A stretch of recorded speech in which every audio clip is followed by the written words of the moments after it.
Itong balay. Agoy. Natabunan ng lupa, puno at mga bato ang kalsada niya kasunod po ng pagguho ng bahagi ng bundok sa barangay Dansolihon sa Cagayan de Oro City. Napuruhan ang isang bahay kaya tumagilid at bahagya po itong nasira.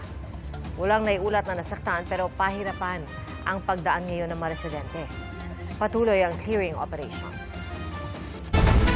Nagulat ang ilang residente sa South Africa sa higante nilang bisita. Isa pong elephant seal o sea elephant ang napadpad sa kanilang bangketa.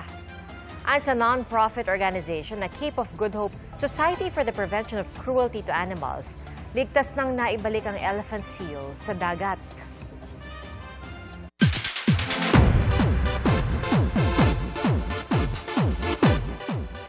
Welcome to the outside world, Baby Daes. Idinaan ni Megan Yang sa mga Polaroid photos ng kanyang pregnancy journey ang pag-anunsyong isinilang na ang bundle of joy nila ni Micael Daes noong May 20. Serye ng mga kwela at heartwarming na tagpo naman ang ibinahagi ni Micael.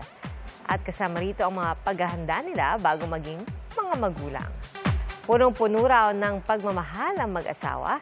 At nagpaabot naman ng pagbati sa kanila ang ilang Kapuso Stars.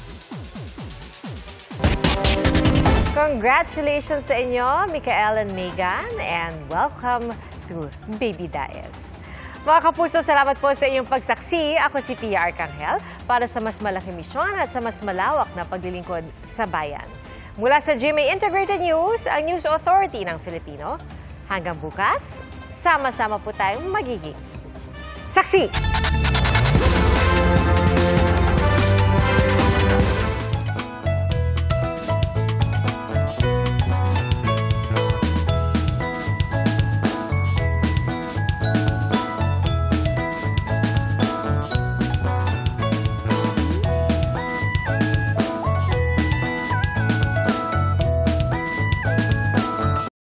Mga Kapuso, maging una sa saksi.